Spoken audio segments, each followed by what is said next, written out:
Lo scorso anno Liberty Media ha comprato l'86% di Dorna e quindi cosa succederà adesso alla MotoGP? Ci sarà un'americanizzazione? Vedremo la MotoGP in circuiti cittadini? Calma, calma, vediamo tutto nel dettaglio. Quali sono i problemi principali che ha la MotoGP odierna e cosa deve fare Liberty Media per cercare di replicare quanto fatto in Formula 1? Ci sono tante curiosità ed incognite che in questo video andiamo ad analizzare. Partiamo dal preambolo, ripercorriamo un po' quello che è successo. Liberty Media, l'azienda che dal 2016 gestisce l'organizzazione della Formula 1 insieme alla FIA e la sua parte commerciale, ha acquistato l'86% di Dorna, la società che dal 1992 è proprietaria del motomondiale. E che cos'è la Dorna? La Dorna è la società che gestisce MotoGP, Moto3, Moto2, Superbike, Junior GP, Moto2, campionato femminile e tutto il resto. Prima di andare avanti però ragazzi, alla fine del video scrivete nei commenti secondo voi quali sono le vostre idee per migliorare la MotoGP odierna e poi se non lo siete ancora iscrivetevi al canale e attivate la campanellina per non perdervi nulla. E poi per rimanere sempre aggiornati, anche per vedere contenuti esclusivi che magari qui non vengono pubblicati, seguitemi sui miei social. C'è anche il canale dedicato solamente al calcio se siete appassionati di quello, lo trovate qui in alto nelle schede o in descrizione.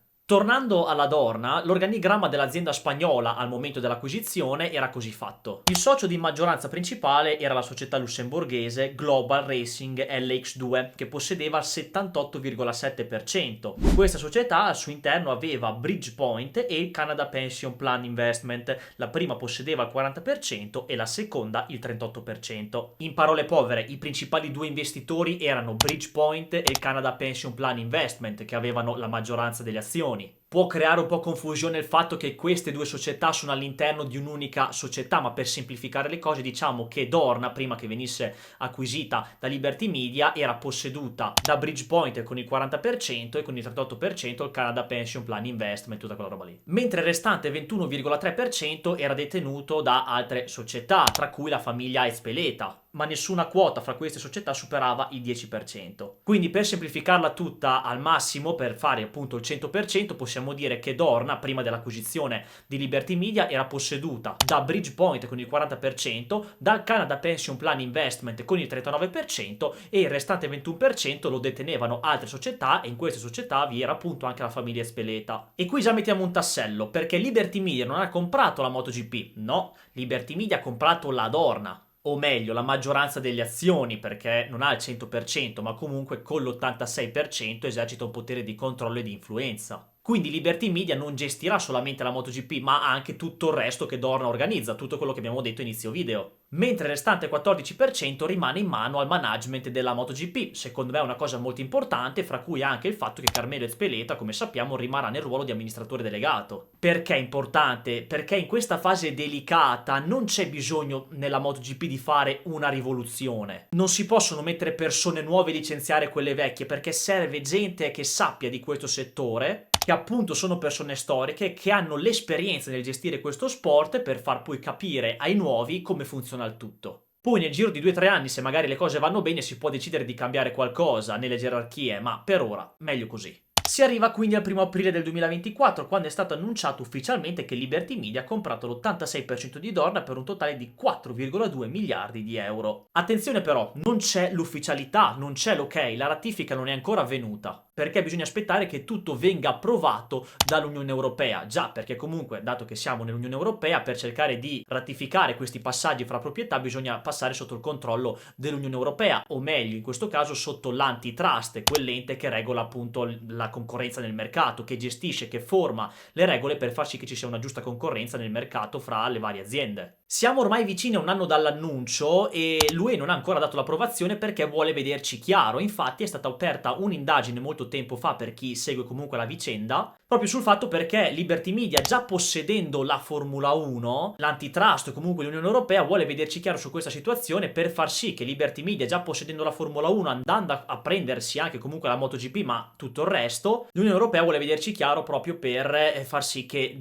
Liberty Media non abbia una posizione dominante sul mercato, che vada a sbaragliare tutta la concorrenza andando a possedere i due più grandi sport motoristici che ci sono. Una prima sentenza doveva già arrivare a dicembre del 2024, ma è stata rimandata perché appunto servono più materiali, servono più indagini. Sembra che la cosa comunque stia andando per le lunghe, le parti comunque sia Dorna che Liberty Media sono fiduciose, ma come data cruciale per segnare il passaggio da Dorna a Liberty Media è stato fissato il 14 maggio, dove ci sarà la sentenza ufficiale, spero e anche credo senza che venga prorogata. Liberty Media vede nella MotoGP un investimento sul quale replicare quanto fatto con la Formula 1, che dal 2016 ad oggi ha raggiunto numeri e risultati incredibili tra fatturato, ricavi, audience e spettacolo. Ed è proprio sull'ultima parola che bisogna soffermarsi, quella di spettacolo. Diciamo che la Formula 1 si è completamente snaturata, facendo passare quello che accade fuori dalla pista molto più interessante rispetto a quello che accade in pista effettivamente. Tutto il contorno è più interessante e per loro lo show è quello che conta, non l'azione in pista. E diciamo che questa teoria dello show sta colpendo comunque quasi tutti gli sport, perché comunque i giovani di oggi hanno probabilmente altri interessi rispetto a quanto accadeva già forse 10 anni, 15 anni prima, in cui ci sono più distrazioni, e questo lo possiamo vedere anche nel calcio, perché appunto si cerca di tenere alta la soglia di concentrazione degli spettatori, cercando di proporre sempre partite interessanti, perché altrimenti lo spettatore si annoia. Tornando alla MotoGP, poi, il ruolo che ha la federazione, cioè la FIM, è totalmente diverso rispetto a quello che ha la FIA nella Formula 1. La FIM non fa nulla nella MotoGP, fa tutto la Dorna.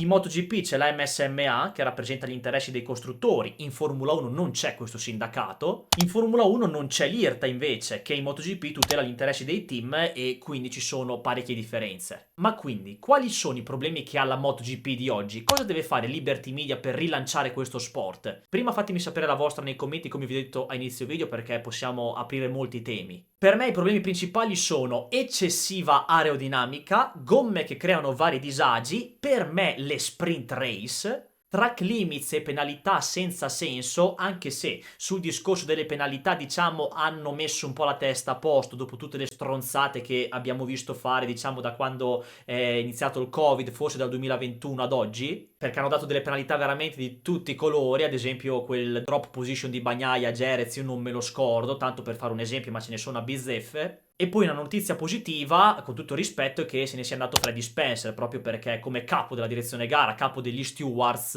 non ci ha azzeccato nulla in questi ultimi anni. E sono molto curioso di vedere il ruolo che avrà Simon Crawford, nel senso che secondo me è uno preparato, intelligente, vabbè comunque ha fatto il pilota, secondo me ci sta. Un altro problema è l'aver iniziato a snobbare Moto3 e Moto2 con i tempi delle prove ridotti e all'aver cancellato a loro il warm-up. Questo è un tema su cui torneremo a breve. Poi il format delle qualifiche. Secondo me in questi ultimi anni si è arrivati un po' al limite. Uno, perché dato che i piloti vanno molto più forte, i rischi sono aumentati, sono sempre al limite e il rischio di beccarsi una bandiera gialla nel giro super buono alla fine è altissimo. Questo ovviamente fa parte delle corse, ma abbiamo visto molti piloti partire indietro per aver preso una bandiera rossa immeritatamente. Ci sta, fa parte delle corse, però secondo me questa cosa va un pelo cambiata. Quindi perché no un ritorno alla vecchia qualifica da 40 minuti? Ci starebbe, ma non succederà, sia per motivi di spettacolo appunto come stiamo dicendo fino adesso, ma anche per motivi televisivi. Una Q2 da 10 minuti con 2 massimo 3 giri lanciati fornisce molto più spettacolo sia per le televisioni sia per lo spettatore rispetto a una qualifica di 40 minuti dove tanto si sa, meno di condizioni strane,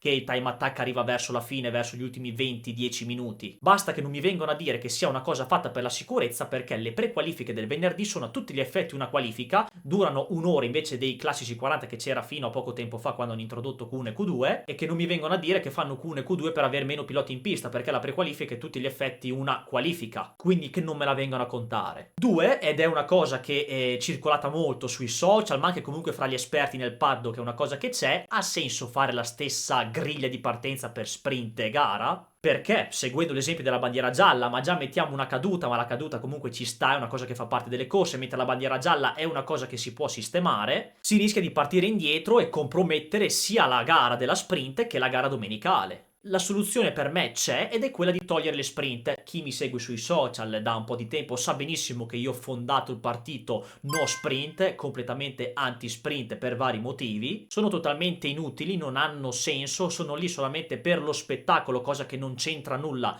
con le moto, cosa che magari può essere azzeccata con la Formula 1, tanto per copiarla, oppure perché va bene solamente a quello sport, ma alla MotoGP non vanno bene queste cose. Le sprint aumentano i rischi, e già di rischi ce ne sono anche abbastanza, perché le moto hanno raggiunto una velocità a mio parere esagerata negli ultimi anni. tanto per dirne una. Alcune volte guardandola puoi già sapere come può finire la gara della domenica, perché alcune volte la sprint è predittiva della domenica, puoi già sapere come può finire la gara della domenica vedendo i passi di alcuni piloti. Poi ci sono alcuni piloti che vengono fuori in gara, come magari lo può essere Bagnaia, che magari gestisce appena, e poi ci sono piloti che danno il massimo nella sprint, come lo era il Binder del 2023 oppure il classico Martin. Poi Martin va forte anche in gara, questo è risaputo, ma comunque puoi già capire un po' come potrebbe andare la gara, e questo secondo me, a mio parere, dato che si parla di spettacolo, non è una bella cosa. E aggiungo, questo è un discorso da purista che tanto al giorno d'oggi non frega più un cazzo a nessuno, nelle moto, come in ogni secondo me gara che c'è di corse, la gara deve essere solo una, quella della domenica. Il puro motorsport è così. L'arrivare alla domenica con l'adrenalina e la tensione della gara, che adesso c'è un po' meno questa cosa perché si fa già una gara al sabato, si perde un po' di quello spirito. Ma ormai è tutto business e questa cosa non si può contrastare. Il weekend di gara, secondo me, con questo format i piloti si saranno comunque abituati ad affrontarlo, ma secondo me è molto stressante e insostenibile. Ma poi ci sono sempre, l'unica cosa che secondo me potevano scopiazzare dalla Formula 1 era il fatto di non metterle tutte in ogni weekend di gara, ma magari metterle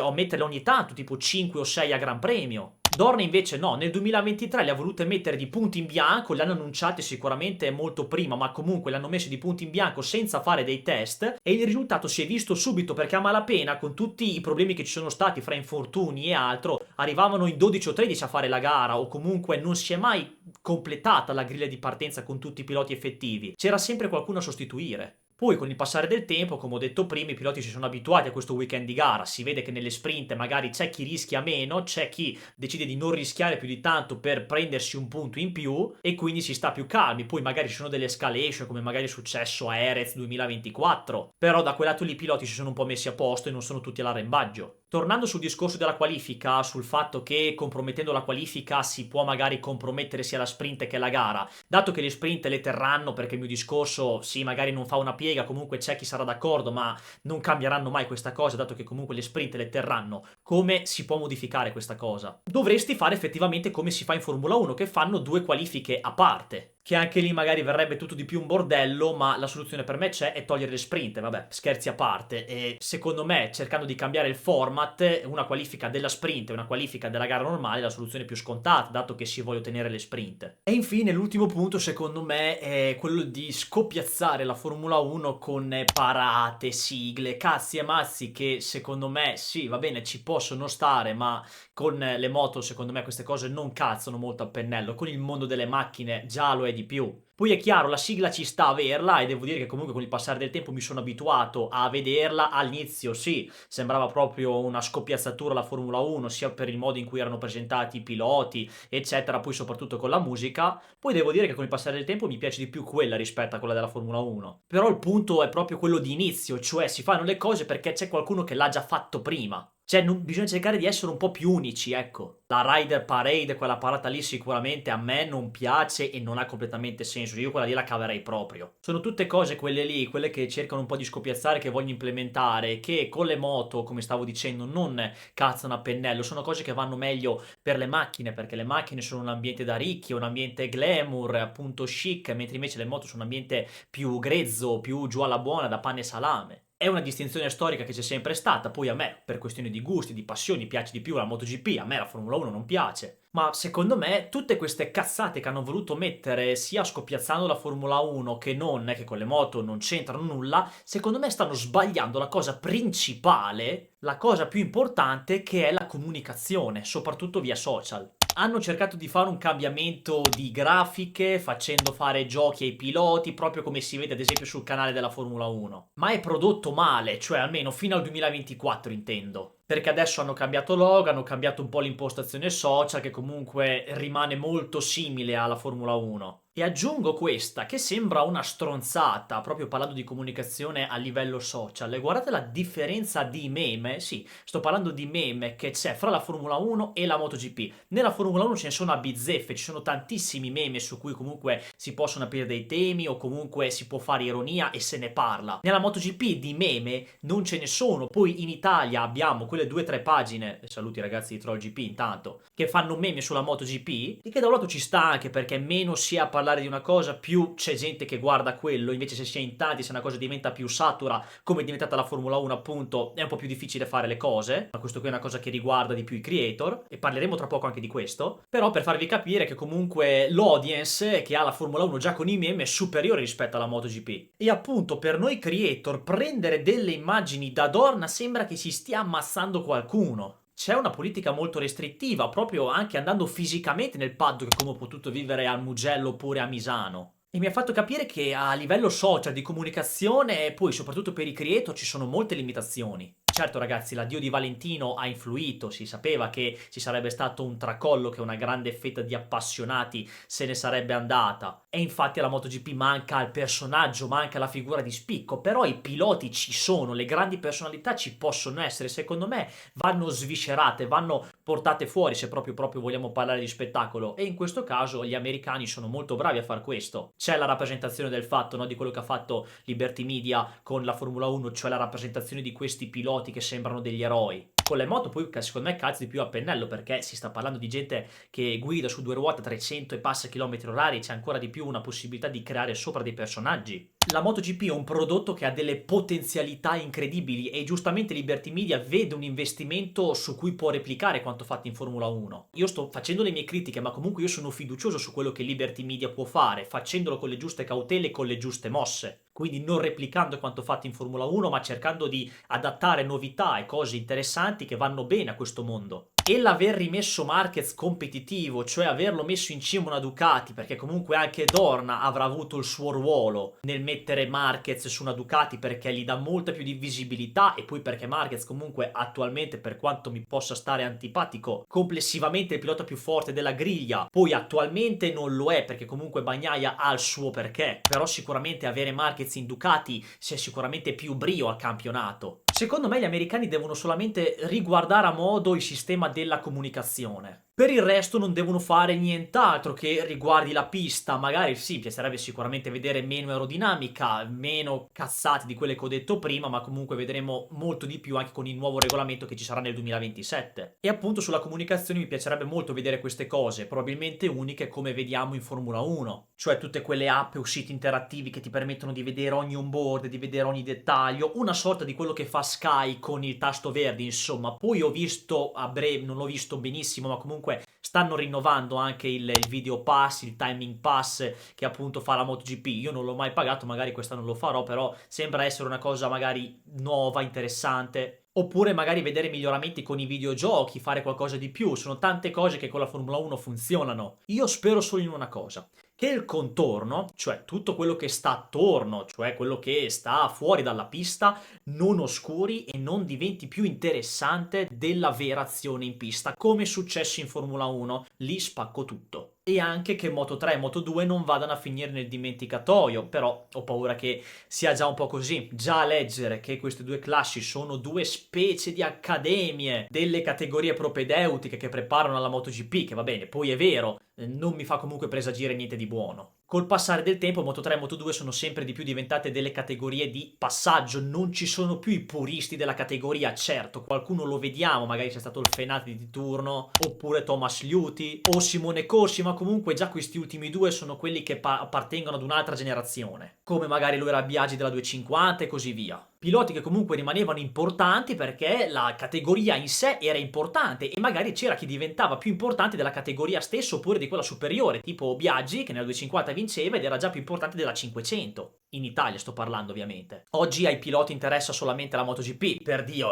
interessa a tutti la MotoGP, però non c'è più quel discorso da purista di Moto3 e Moto2, cioè diventare il leader della categoria. Oggi i piloti vogliono solamente arrivare in MotoGP e ci mancherebbe altro. Però capite il mio discorso. Ad esempio la Moto2 è la più snobbata di tutte. È diventata proprio propedeutica la MotoGP, mentre invece nella Moto3 è già la categoria trampolino di lancio, che comunque qualche talento lo puoi scoprire e ha comunque il suo appeal, perché comunque sono delle belle gare quelle della Moto3. Queste due classi potrebbero diventare effettivamente, se facciamo un paragone con la Formula 1, con la Formula 2 e la Formula 3, che praticamente non se le fila nessuno, non se le caga nessuno quelle due categorie. Cosa che invece nelle moto non è mai stata così, perché c'è sempre stato interesse per le classi minori. E i nuovi appassionati che arriveranno saranno appassionati solamente appunto di MotoGP, non di Moto3 e Moto2, non ci saranno più i veri puristi della 125 o della 250 come c'erano un tempo. Infatti già da qualche anno comunque si stanno concentrando solamente sulla MotoGP. Già vi ho detto che con la Moto3 e la Moto2 hanno ridotto i tempi delle prove, gli hanno cancellato il warm-up, quindi si vede che si concentrano solo sulla MotoGP. Per carità, è il main event, è la categoria più importante, ci sta, però secondo me stanno snobbando un po' troppo Moto3 e Moto2.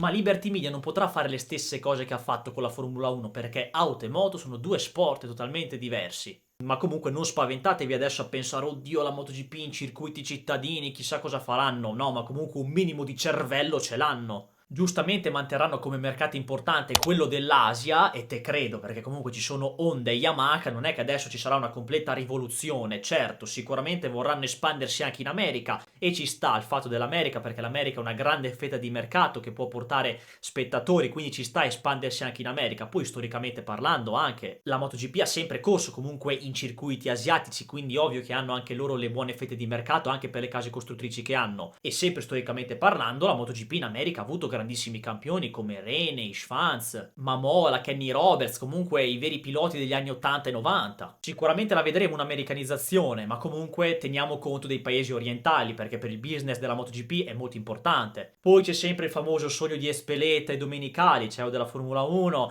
di fare il weekend insieme con MotoGP e Formula 1. Io sono molto scettico su questa cosa qui, ma comunque magari per una volta ci potrebbe anche stare, sarebbe un bellissimo evento. Secondo me non lo faranno, meglio dovrebbero organizzarlo con 2 o 3 anni d'anticipo, perché si parla di cose veramente allucinanti con la logistica, il paddock, e poi il discorso anche comunque delle gomme, perché chi gira prima in pista comunque potrebbe influire sulla classe che viene dopo. Se gira prima la MotoGP magari potrebbe essere influenzata la MotoGP, oppure viceversa al contrario, quindi ci sono tantissimi problemi da tenere su questa cosa. Va bene farlo una volta per appeal, ma che non sia una cosa frequente. Si parla anche della famosa serie TV a base Netflix, comunque quello che sia, la famosa Drive to Survive delle moto, che ci sta perché comunque gli appassionati come me comunque vogliono vedere sempre di più le cose dietro le quinte. Sono ad esempio uscito il documentario di 3 episodi della Ducati sulle ultime gare della stagione. Faranno anche sicuramente la serie TV prodotta dalla Dorna, perché quando ero comunque nel paddock della MotoGP l'anno scorso stavo vedendo che registravano la famosa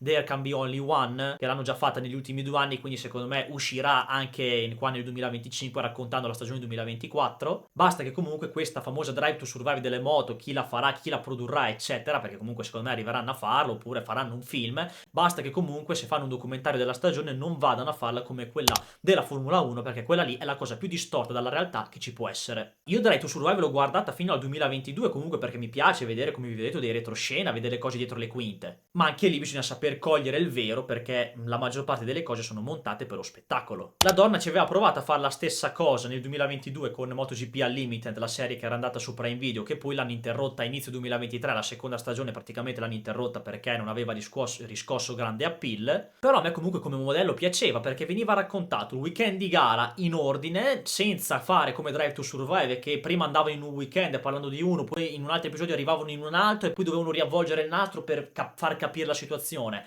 A me piaceva di più proprio quel modello di MotoGP Unlimited, perché ogni weekend di gara veniva raccontato un particolare retroscena, comunque si andava di più dietro le quinte senza spaesarci di qua e di là. Un'altra cosa che potrai non digerire saranno i nuovi appassionati che arriveranno. In Formula 1 nuovi appassionati sono arrivati soprattutto grazie alla serie di Drive to Survive, e sono arrivati questi nuovi appassionati facendo la voce grossa, facendo vedere che magari loro se ne intendono di più rispetto ai veri puristi di quello sport, facendo pure gli intenditori e gli arroganti, che se gli vai a chiedere chi è Alguersuari e dove correva non ti sa rispondere. Ma il mondo cambia, i puristi come noi di questi sport dovranno fare i conti con i nuovi appassionati, quindi vabbè, stiamo a vedere. Ma vedere i nuovi appassionati sarà un bene, e anch'io voglio vedere i circuiti pieni, voglio vedere spettatori che guardano il mondo, però il problema sarà l'atteggiamento di questi appassionati, che non vengano a fare la voce grossa pensando di saperne di più. Tornando sul tema dell'americanizzazione, comunque qualche movimento c'è già stato, è arrivato l'arrivo di Rossomondo in dirigenza, che lui arriva dall'NBA, l'introduzione del team Trackhouse, poi arriveranno altri circuiti in America e quello va bene. Poi un altro dettaglio che magari qualcuno potrebbe non aver colto è l'accordo con la società di produzione, comunque la televisione